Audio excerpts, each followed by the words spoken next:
But how Amazon works is actually you have like a window of 5 days when you publish where the algorithm picks you up and notice how much traffic you bring, how many people buy it, how many like pre-sales gonna be released. And so if you can manage in the first 5 days to really push the Amazon algorithm, bring a lot of traffic, Amazon notices and gonna take over in the long run.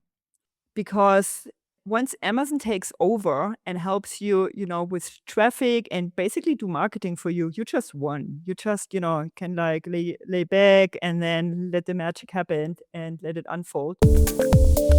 Step into the world of success with Your Brand Amplified, the ultimate podcast designed to unravel the intricacies of thriving businesses. I'm your host, Annika Jackson, and I'm on a mission to uncover the stories, strategies, and secrets that have propelled entrepreneurs and business leaders to success.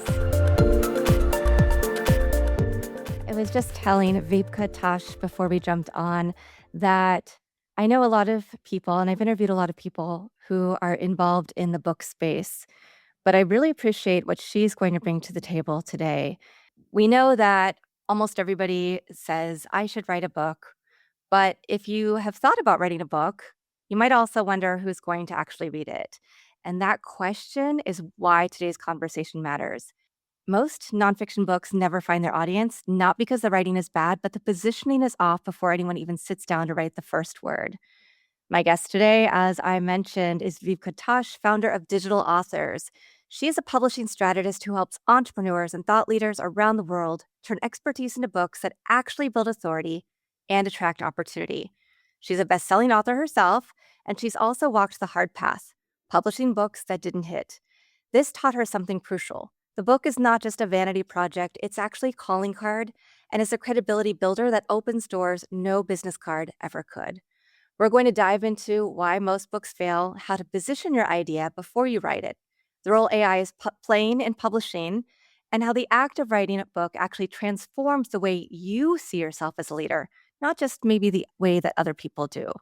So, Vipka, thank you so much for being on Your Brand Amplified today. Hi, Annika. Thank you so much for having me. I'm so excited to talk to you today. I am as well. And let's level set a little bit. You come from Germany, you had a PR and journalism background in Berlin, and you left the traditional world to build digital authors, and your business is now based in the United States, and you're also kind of a nomad, a digital nomad, if you will. Can you take us back through that career journey and when you said, I need to do something a little bit different? Yeah, this goes back, I would say, like 10 years ago. So after I have a master degree in media science from Bauhaus University, which I loved. And then after my studies, I actually did what a lot of Germans do, like going traveling, having like a gap year. So I went to the United States and then to Canada. And when I came back to Germany, 2018, I kind of, I started working in a PR agency and I kind of like, okay, that's it. Like now I have to work until like I'm 65.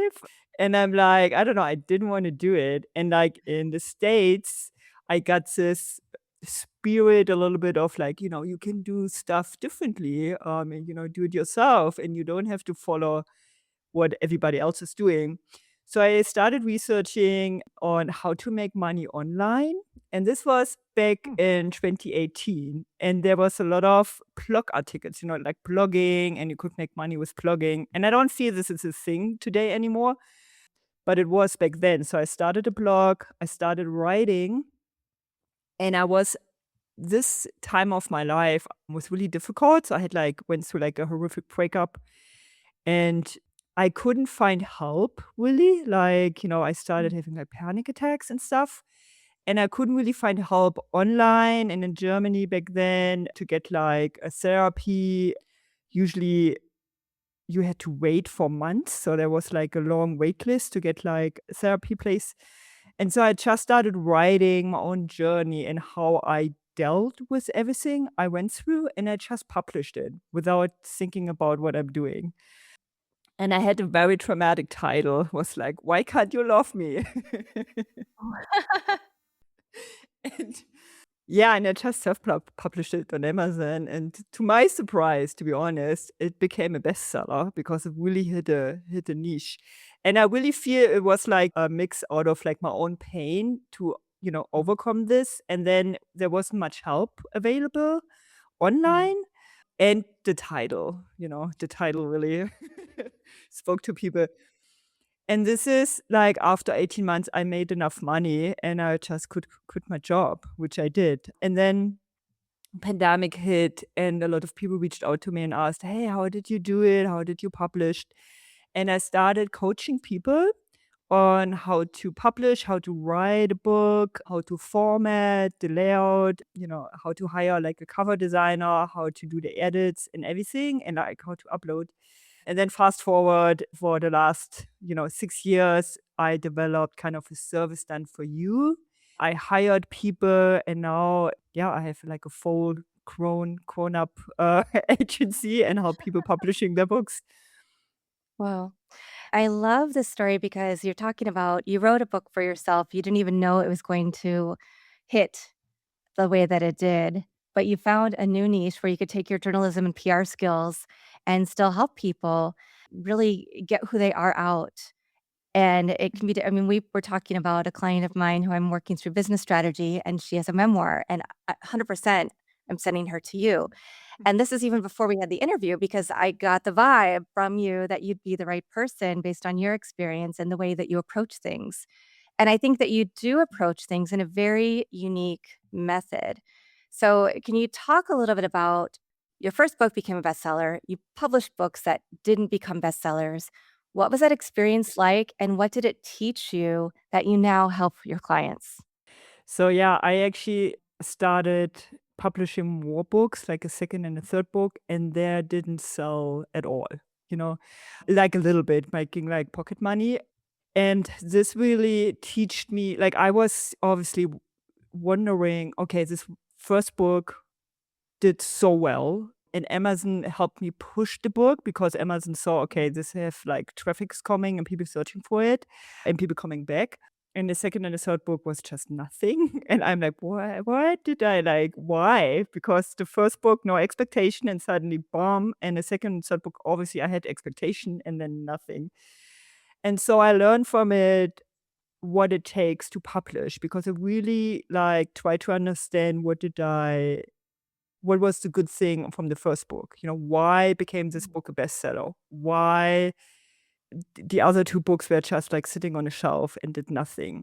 And so I developed like a market analysis based on this, where I started checking the market and start to understand what it takes to publish a good book, what it takes to hit the niche, to hit the need from people and a niche, like, and place yourself in it. Is I Today I'm checking the market and search for demand. So are people were really like searching for it? Is the competition low enough so there's enough space for like a first time author or like a unknown author to hit a good niche? And so accidentally I did all this with my first book and then I had to go back and understand what I was doing. And so today I'm really like when someone comes to me and says, "Okay, this is my book idea. What is the potential? So will I be successful?" I obviously can't say for sure because nobody can tell you become a bestseller, but I can tell you the possibilities because and it's not based on guessing, it's really based on data and facts and like the demand and what we can see online. And so when you come with your book idea and usually I try to look through like different lenses and check different perspective, how the author can like position themselves and what the data says and what the demand says. And this gives like a clear idea where the author can position themselves, how they can actually outline their book, and which pain are the readers going through?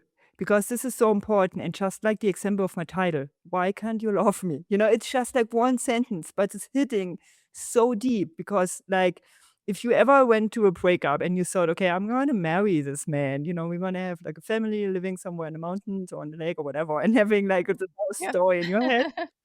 and then it's just from one day after another, it's just gone.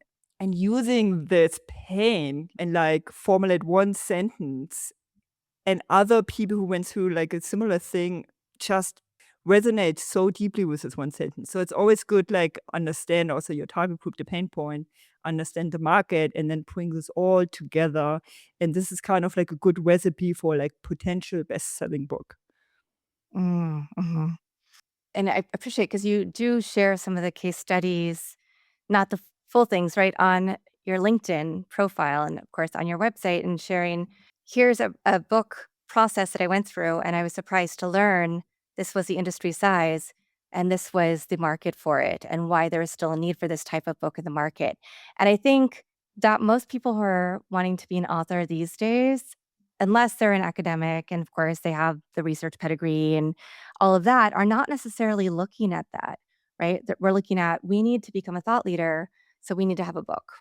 And what is our expertise? But we're doing it more as, yes, something that will position us as a thought leader and maybe get us a little more press, but it's also kind of a vanity metric. And so I feel like you're helping people get away from that, perhaps, and really see what their intention should be. Yeah, and what the market offers, because, being like a thought leader, being authority in your niche, it's very important because otherwise, please don't publish an expert nonfiction book. But it's just like half of the work. Like this is like 50% of the positioning. And then you need to check, okay, what are people actually looking for? What is the demand? Are people willing also to buy? Because sometimes I see people searching for a subject, but they're not willing to buy. So why would you, publish in this niche? And so bringing those two together and then from there creating like a foundation for your book, like an outline after every market analysis, actually we creating like an outline based on the author's expertise in like online presence, plus bringing like the data and a market found together and creating like an outline to help them position themselves, but also help the readers, to go through their framework and really help readers transform their life.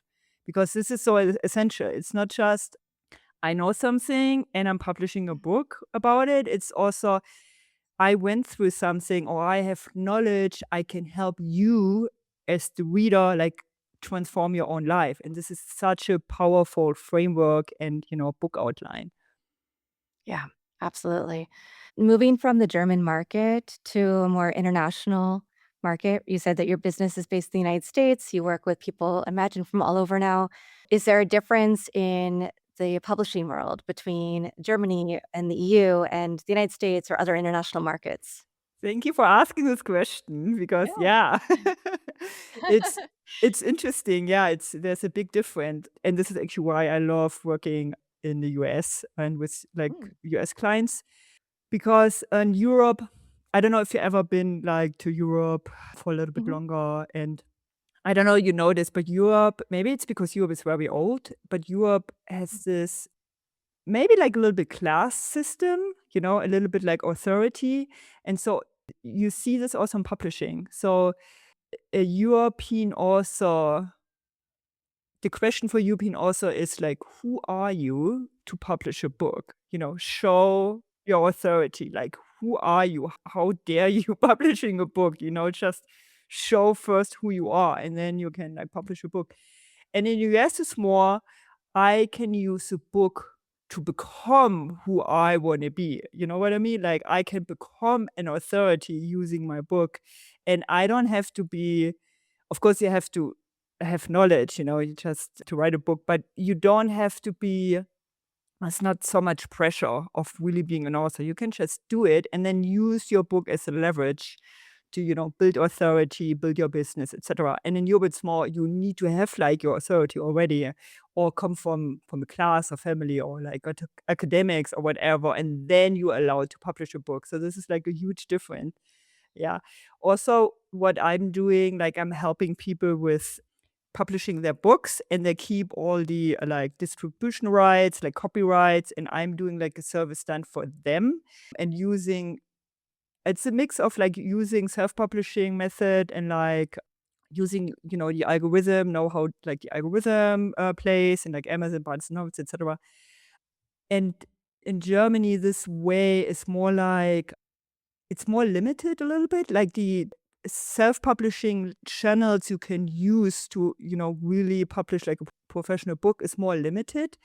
And also a lot of like marketing tools I use for the authors I work with, like going on a podcast tour. And there's so many like websites which can help you like boost your book. And there's so many different ways and things you can do which you don't have in Germany. So it's kind of like for me personally, it's not so much fun, to be honest. Yeah. Is there ever a time when you've done the research and you've realized, "Oh, this market that the person thinks they want to attract, actually, there's not a space for this book," Mhm. and you have to kind of convince somebody who's set on an idea and set on, their market to shift completely? Yeah, this happened.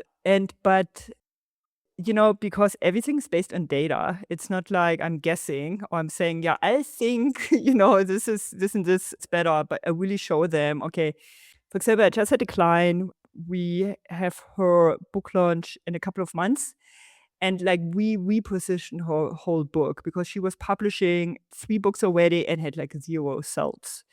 But she has like such a huge LinkedIn follower. Like she has like 12,000 followers, so it's a lot of followers and amazing for like a book launch strategy and campaign. And so I checked the market for her and like I could like just see there's just nothing in like the genre she tried to, publish. And also I checked her whole online presence and told her, hey, why don't we shift, your positioning and focusing more on like how to build a business because she's a business coach and she was focusing on digital nomad and helping people to have like this independent lifestyle, like location independent lifestyle. But in the book world, nobody's searching for it, like Right. it's We're going interesting. on social media, or we're looking online. Yeah, but not in a book world. And there's actually like there's just this one book, The 4 Hour Work Week by Tim Ferriss is all people who want to like work online and, having this kind of lifestyle, they're buying this book. And so we shifted a little bit and saw, okay, people looking for like how to build a business. This is actually a very good niche, how to build a business. And then we repositioned her what she's doing, and kind of like the side effect is, okay, if you're independent in your business, you can also live wherever you want. So we shifted her whole position. We haven't published her yet, so we're still like in the, pre-launch phase, but already what we see now, she has like 9 times more pre-sales than all the sales combined for her 3 books before. So there's magic and just, understand the data and like position yourself in a way which matches your expertise and the demand of the market. Yeah, amazing. And then, do you think you'll go back and help her reposition her other books? We just do the one now. Like if she wanna like do another one, of course. Amazing. There's also the writing component. So, of course, we need to have the right positioning. We need to have the right expertise. But can you also talk about the writing element? Like, walk us through your process of how you help authors. And do you edit it yourself? Do you find people to come in? Yeah. Thank you. It's also a wonderful question. So what I also understood from like my best-selling book was I didn't just wrote down like a formula on how to. I also brought in my own story. I told my story in this book. And this is very important because personal stories stick with people. People don't want to just read frameworks, otherwise it's just a PDF or like a presentation wrote down, or, it gets boring if it's just, step 1, do this, step 2, okay. You authors need to tell stories. Like storytelling is really important. And so a good mix is usually, for example, every chapter have your like a concept, what you like want to talk about, then have your personal story, and then maybe have something to give your readers, like an exercise or like some thoughts to think about. So something active the reader can do. So and this like simple formula helps like for readers to stay engaged, which is so important because especially today with social media and everything, I notice this myself. Like I have such a hard time sometimes to read and like concentrate because this social media scrolling and everything is really does something with our brain. And so keeping the readers engaged is so important. Telling your own story, because stories is this what readers remember, and this is how readers can see themselves in it. So once a manuscript comes in, I actually go through it and do like give a feedback and how to like, really bring like a formula in. And like the example formula I just said, we don't use the same formula for every book. It's really depend on the book, what is working best Mhm. for the book. And also it's always based on the market found we did on the market, what people searching for and what the target group is, what the pain point is. So it's always a little bit different. But once we have like the outline, the author wrote the manuscript, and then we go over it and helping, okay, here, go deeper, for example. Like you started telling the story here, go deeper. Like, what is it? And we like I do it. I also am in the process of hiring someone who can help me with this as more and more clients come in. But we really go deep and we really take the perspective of the reader. So we're really honest, it's really German. Yeah, like really direct. So because it's so important to the reader stays connected and the story stays engaged. The reader stays engaged and the stories keeps unfolding. And also we make sure using the book as kind of like a converting tool, like inviting the readers to join like, I don't know, a Facebook group or like the LinkedIn community or something to convert the readers into the audience and from there into potential clients. And once this is done, it's usually the author go through it, and then it's a little bit like a back and forth. It also always depends on the manuscript. And once the author feels okay, it's done, we moving forward with the final proofreading, which is Carol from our team. She's from New York, so she's like first language English, which is super important, obviously, to find like any grammar and comma, etc. We also started using AI for not to do like any editing or stuff, but just give us a feedback to, okay, check this sentence again, or maybe we missed something. Because even if like 4 to 6 people going through a manuscript, you always can like miss like a comma or like a typo or whatnot. So we're using AI like for a final check, and then a human really goes through it and do like give the final okay. Yeah, and once this is done, we move forward to like the layout and then the cover and like the design stage. Mhm. And for the production, are you mostly recommending digital, hybrid? Because I know you also mentioned Barnes& and Noble.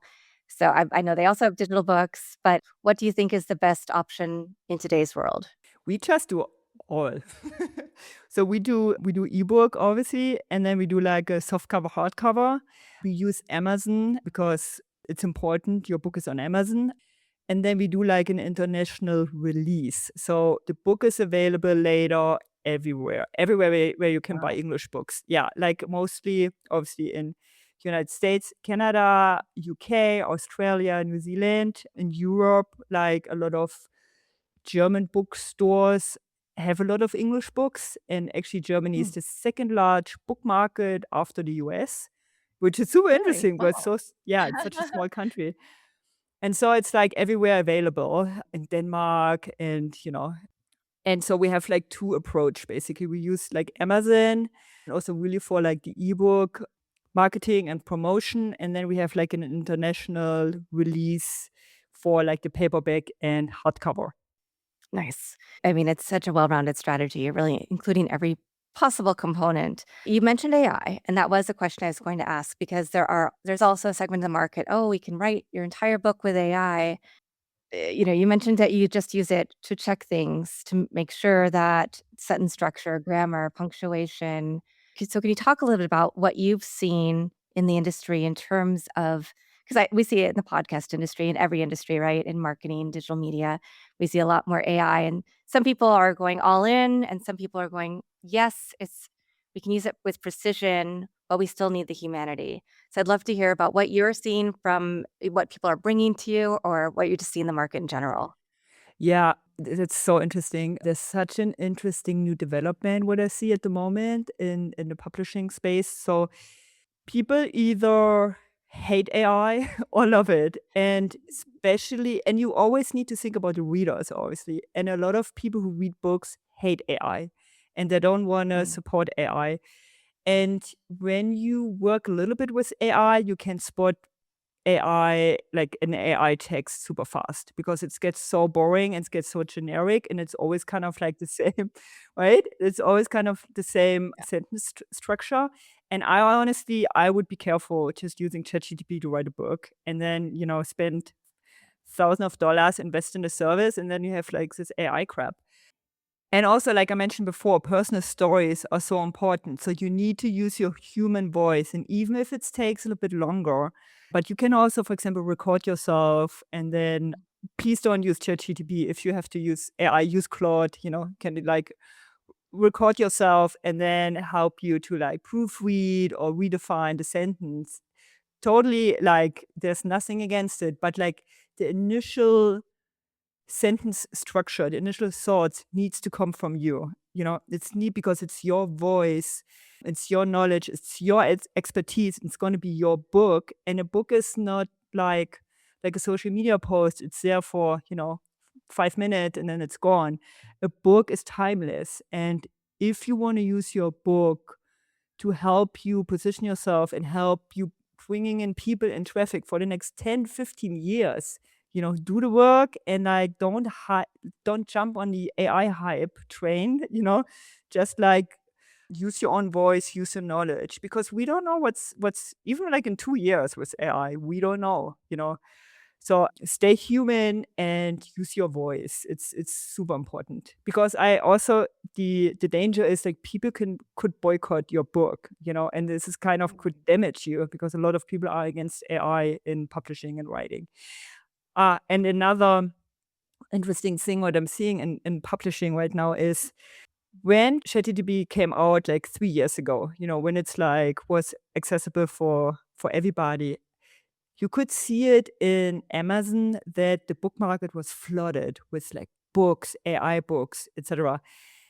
And now there is kind of an interesting development where people stop flooding the market with AI books because I don't know why, because maybe people got tired, maybe it's not working, people don't buy it anymore. And so actually what people publishing goes a little bit back. And at the same time, people searching for more nonfiction books. So at the moment, there's actually like a market gap where like less people publishing, more people searching for nonfiction books. So Oh, that's super interesting because right now and for like let's say the next couple of years, it's a really good time window to publish your book and position yourself amazing and really use this to bring traffic to your book and help your book succeed and be successful in its genre. So it's a really, really good time to publish. nice. That is really interesting because I wouldn't have thought that. Again, I haven't studied the industry that much, right? And I have a million book ideas, so I'm gonna have to come to you and talk to you about Yeah. them after this interview. I wanted to talk about something that I think is also interesting because you've seen people, entrepreneurs perhaps, transform themselves through the process of writing a book. So, yes, you want to write something that will transform the reader. But can you talk a little bit about that? Because I think that's another shift in mindset, that I didn't realize could come through the process of writing. And do you see this as people, the transformation coming from the writing or from the validation of publishing and selling, getting the positioning correctly? Mhm. Yeah, so this has actually happened with everybody who writes a book. Like it happened with me, it happened with everybody. The most interesting part I see and I like experience with myself is writing a book really mirrors your own fear about Mm. being visible, about being seen, about am I important to say this? Like, who am I to be like an expert in my niche and can like write and publishing a book? Because a book is still such like an authority tool and it's kind of scary. And there is this, I feel like the main fear I see, it's like the fear of other people criticize me because of my book, because of what I have to say. So this is kind of the whole process is also kind of like a personality development and like a personal growth to really stand in what you're saying, to really be comfortable in your own expertise, to allow yourself to be an expert in your niche, to have enough confidence in yourself to allow yourself to be an expert, to believe in your framework. And so this is what I'm seeing in the whole process. In writing, it's also so interesting. I see this actually more in women. Like when I go through the manuscript and like, for example, I just had an amazing therapist I worked with last year, and she just started a sentence and want to say something important, what she did and how she helped other people, and then she stopped kind of mid-sentence, and then she didn't say it, and she didn't finish her thoughts, and I'm always like, "What did you do? Just say it, like, be proud of it, like, it's okay, you can, like, talk about yourself, and, like, just, in this process of, okay, I can trust my voice, I can have a voice, I can find my voice." This is very, very powerful, and along this process, I feel to, like, gain your own expertise or like, embody your expertise, become the expert through the writing Mhm. process helps you also after you publish the book to be proud of it. It's like your whole energy changes and you use your book, you talk about it, you allow yourself going on a stage or, going on a podcast tour and help other people with it. And it's amazing. It's a really amazing and very transformative process. Yeah. Mm. Yeah. I love that, the idea of self-transformation, because it is true, a lot of times people might not want to come on podcasts. They know they want to get their, image out there. They want to get their business out there, but they don't realize it's not about ego, but it is about the fact that you are the expert and you have something that can help somebody else. And I think that's where, as particularly as you said, as women, we get hung up on that of we want to be the helpers, but we don't want it to be about us, and we don't want to seem like we're bragging or going above what we think we should. Yeah. Or being in a spotlight, like, who am I to dare being a spotlight, and speak something. Yeah. Yeah. So this mindset shift happens in the process and then in the publishing process. And can you talk a little bit more because you mentioned you use all the avenues. You have to be on Amazon, you do the digital, you have soft cover, hardcover, international publishing. And then, the Amazon window, I was in a book, I wrote 1 chapter, and so I was nodding along with some of the things you were saying because I found it was really hard for me to sit down and write, but if I voice memoed myself and then put it in transcription, then it was a lot easier for me to capture what I was trying to say in a more eloquent fashion. And then the book did become an Amazon bestseller in categories that I didn't even know existed, right? So that can happen, but how do you know what categories really matter? And is Amazon bestseller still something that people should be proud of? Because I'm not saying you at all, but I think there are companies out there who say, "We're gonna get your book to Amazon bestseller." They don't necessarily go through all of these steps. They just will take anyone who wants to write a book, right? They're not making sure the positioning is they're going to find that small category that the book maybe kind of fits in. Yeah, this is why I never promise to make someone a bestseller because I Yeah. can't. I just no, it's true. Like there's so many elements to it. It's obviously position, finding good niche, timing, your own marketing, like you also, the author also needs to like help pushing it, doing a book launch, then the audience, their own audience, so there's so many factors. But obviously I help people with the best possible position and outcome, and especially like categories, it's kind of similar to keywords. So in the market analysis, we're checking like also keywords and categories. And what we usually do is kind of like a mix out of like a bigger category and more general, and then something super niche. And in Amazon, you can use 3 categories.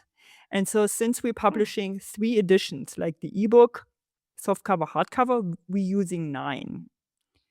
And then It's also it depends on the Amazon algorithm, so it's not like static. It's not like we're putting this categories in and then Amazon sticks with it, because when Amazon see there comes a lot of traffic from actually this corner of the internet, so like the Amazon gonna adjust it and put it in this category. But like you spoke about the window in Amazon KDP, and this is also where we help with like a book launch strategy, because most people, and what I see why a lot of books fail is like a book is done, good writing, good like cover, everything, even good like SEO and keywords. And then people just publish and then they don't talk about it, or they publish it on a Sunday afternoon, and then forget about it. And then 2 months later, they're starting marketing. But how Amazon works is actually you have like a window of 5 days when you publish, where the algorithm picks you up and notice how much traffic you bring, how many people buy it, how many like pre-sales going to be released. And so if you can manage in the first 5 days to really push the Amazon algorithm, bring a lot of traffic, Amazon notices and gonna take over in the long run. And this is what you wanna reach. Like, this is the golden publishing secret, so to speak, to use Amazon. Because once Amazon takes over and helps you, with traffic and basically do marketing for you, you just won. You just, can like lay back and then let the magic happen and let it unfold. And so this is why we actually take at least 3 months before the book launch and helping with like pre-orders, have like different strategy. It always depends on a book, and helping really like have so many pre-orders and helping in the 5 first days to really push the algorithm and help the Amazon algorithm to notice this book and then in the long run take over. Mhm. That is a secret. So thank you for sharing it with us. The number of categories is really interesting because that's a great way to do the A/B testing or A, B, C, and D testing, if you will. The fact that Amazon will push it up, I mean, that's fantastic as well. And, I think that's very important to think about. So walk us through what it looks like to have a book launch, because I completely agree with you. You have to do the marketing. Is that all organic marketing, like sending things to your email list, having a landing page for people to go to? Is there some paid advertising that goes along with it? Yeah. So what we do, what is actually included is once like the production is done, the design part, we're gonna sit down with the author and discussing like a book launch strategy for the next 3 months. And we have like 3 milestones. We have like 2 months before, 1 month before, and then the book launch week. And so we want to make sure we can do something and help like the pre-orders. So for example, one client at the moment, she's very active in school. She has a school community. So she offers like a webinar for people. So if you sign up to the webinar in exchange to pre-order my ebook, then I give you like the free webinar. So something like this. And then 2 months before, something similar to like have this exchange of, okay, sign up for my book, and then I give you this thing for free. And where we help is like we creating those events. Like the author has to do it, but we help like creating it, which also always comes back to like the market analysis, and like the pain point and what are like people searching for. And then we pushing the book launch a month before starting Amazon ads and running it like a month after the book launch. So it's like 2 months in total, helping with like paid ads, and doing like the book launch week, we creating like a specific kind of posting schedule. And like the week doing a book launch is usually like quite aggressive, like really like talk about it and like posting and always a link with like the pre-order, etc. And then playing obviously a little bit with prices and a little bit with, okay, if you don't sign up until Wednesday, then the price goes up, and a little bit, playing with FOMO and all this jazz. And what is really effective is also on the book launch day doing a live. Like a live, people love live, and then doing a live talking, I have like a book launch party. And yeah, like I said, the goal is always pushing traffic, bringing people together, and using the 3 months to like start talking about your book, giving, order copies yourself, showing it, give some snippets, and then when the book launch day approach, go more and more aggressive kind of, and like, talk more about it. And then it's like the final book launch day party with a live, or actually have a party. I also have like authors who really like have a parties with like a big banner and stuff, which is amazing because later you can maybe hire like a photographer and make amazing pictures and use this later for your marketing. So yeah, there's so much to do and so much to, create with like a good book launch strategy. And it always depends obviously on the author, their audience, where they're present, and what are they capable to do with it. Yeah. No, that's really helpful to walk us through the entire strategy. For somebody who is really established already in their field, is positioning different from somebody who might be brand new, who maybe doesn't have as much of a following? I love this question because I actually just thought about it last week and wrote Mm. like a LinkedIn post about it. So it's kind of a little bit a different approach. So if someone has like 20 years experience in their field, obviously using a book is kind of establish themselves in their expertise and in their niche. And the book can just like be like a mirror of their expertise, and using a book for like even better gigs and speaking opportunities, and like, in the long run you can like higher your prices and like, get more like premium clients in, etc. And for someone who's just starting, is this a book is an amazing tool to first of all help you position yourself, and using the book to grow your audience. And for someone who just starts out, I actually had a market analysis like a couple of weeks ago with someone. She has like, I think, 1,000 Instagram followers. Her posting is very inconsistent and like no branding yet, nothing really. And she's like switching a little bit like her target group and her positioning. So actually writing a book, go through all this like positioning, understand the pain point from your readers, can actually help you like build the business. Like, starting getting confidence in your own voice, building your expertise through like the writing process, through the whole publishing process. And with someone with like an audience, like a small audience, I would actually suggest maybe even use a year for like the book launch strategy, or like 6 months to 9 months. Like take your time with writing, and use the whole process to like build like an audience with the book launch, and build yourself with it, build your business and use it like as a foundation for your business. Yeah, both are like valid ways to do it, and it's yeah, it depends on who the author is, where they're standing, and what they want to do with the book. Yeah. No, that's very helpful. And I appreciate you talking about the length of time as well. When somebody does come to you with an idea, what is a small range of like the minimum to the maximum amount of time that they would need to be working with you and also writing the book? Yeah. So it's if someone minimum is always 6 months to, because we're taking our time, go deep into the manuscript, making sure there are like no typos anymore and nothing, like there's no question open.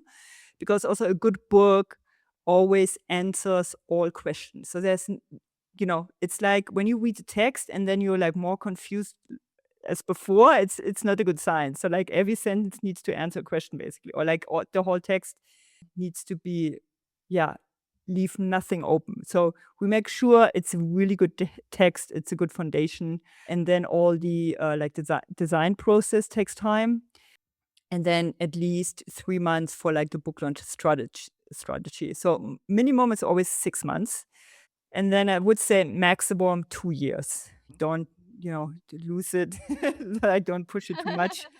But yeah, ideally it's like 6 months, and then max 2 years.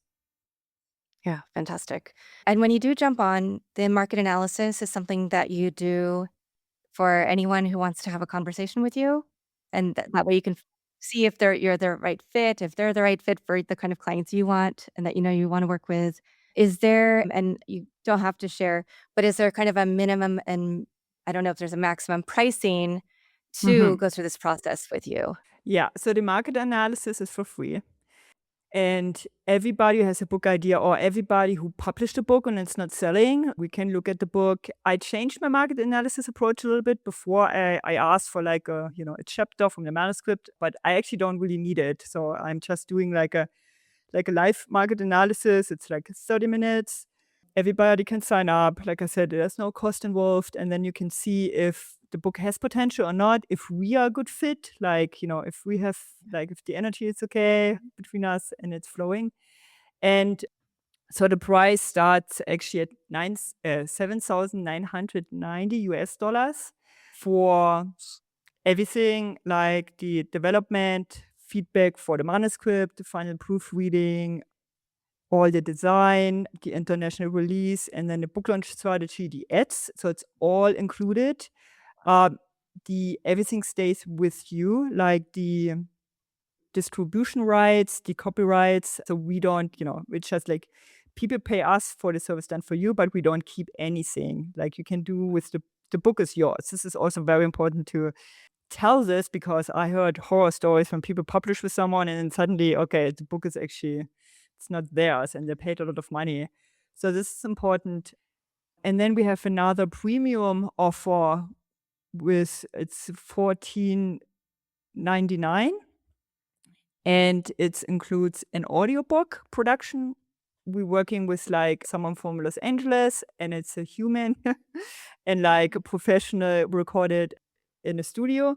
And we go a little bit deeper in the book launch strategy. So we have like, for example, if someone is very active on LinkedIn, we do like a 3 months LinkedIn ads campaign plus Amazon ads. So we go like a little bit deeper and into the whole book launch strategy. Also, because I'm turning 40 this year in 6 months, Congratulations. thank you so much. There's like a little special we do. So we're going 25% down for people under 40 who want to Wow. publish a book if they sign up until my birthday. It's December 5th this year. So Ah, everybody who's under I'm 40 want to publish. well, my birthday is the day after yours, but I am not Really? under 40. Oh no. So, unfortunately but, yeah, this is thank you for being so explicit. I will say for anybody who's listening, these prices are very reasonable from other people I've talked to who do this business. It's very intentional, and I was going to ask you about how important is the audiobook launch, and I think you answered a little bit of that. So it is a good strategy, but it's not necessarily the first strategy. Beyond using a professional, do you ever if people want to record it themselves, do you think that's a good option? This is a good option, yeah. Like, I love it because just an example, last week, I downloaded an audiobook from Caroline Myth. It's like one of my favorite authors, and I love her voice. And she has like a recording. She's now, I don't know, she published in the 90s, I think. And I listened to one recording from her from the 90s, and I loved it. And so I bought the audiobook, and I kind of thought it's like her voice and then it was just AI, and then there were, like, sometimes I don't know what's happened with this audiobook, but sometimes the AI voice was, like, doubled, and so nobody checked it, and I don't know, I got used to it, but it's having a human voice and maybe some mistakes, and then you hear the breathing, like, or something, it's just, it's just so more authentic, so I highly recommend, yeah, if people wanna record themselves. Obviously, we have like softwares and there's like a way how to do it. And then we have like professional editing behind it. So to make the audiobook like, really professional and don't have like any like amps and s and like the breathing is important, etc. So yeah, for sure. This is also it's actually super great idea, like having your own audiobook and like your own voice speaking it. Mm, yeah, amazing. I have spoken in the 800-ish episodes of this show to people throughout the past few years about books, writing. Everybody brings a little bit something different to the conversation, and I can feel the authenticity coming through this conversation, how you really are trying to help people transform themselves and transform the audience with the positioning and starting right there and through the whole process and really, being a resource. So I appreciate that so much. And I think, this is what we need to be listening to and thinking about if you are listening to this and you have had that book inside you. It's not just will that book sell, it's will the book build my authority? Will it open doors? Do you have the right positioning? You're not selling the dream that a book is easy, Vipka. You're really selling the book that you have to be strategic and you have to really think about that strong foundation before you even move to actually going through the process. So thank you for that. We will have your links in the show notes so everybody can schedule that free session with you. But I also always ask, do you have a favorite quote, mantra, poem, verse, family motto, just words that continue to inspire you? Yeah, I would say never listen to other people. Always listen to your own intuition when it comes to everything in life. Also to like when you write your book, like what I also always motivate the author I work with is like we try to guide you through the whole process. I'm here to really help you be successful with your book. But at the end of the day, you need to listen to yourself. Like, for example, if I do suggestions in a manuscript, it's up to you to take it or not. I'm not Mm. the boss of you. So this is like I feel very important. Always listen to your intuition, listen to your heart, just follow what's right for you, and then life is amazing. Amazing. Very cool. Thank you so much. I really appreciate you coming on. And thank you to everybody who is listening to this episode or watching it. Think about what that book is inside you. Think about the positioning that you need to have before you take that first step if you haven't started writing. And with that, I'll be back again with another amazing guest to share their story, their journey, and some things for you to think about on yours. Thanks for listening or watching to this episode of Your Brand Amplified. Don't forget to leave us a rating or review on your favorite podcast listening platform. And if you want to learn more, check us out at yourbrandamplified.com.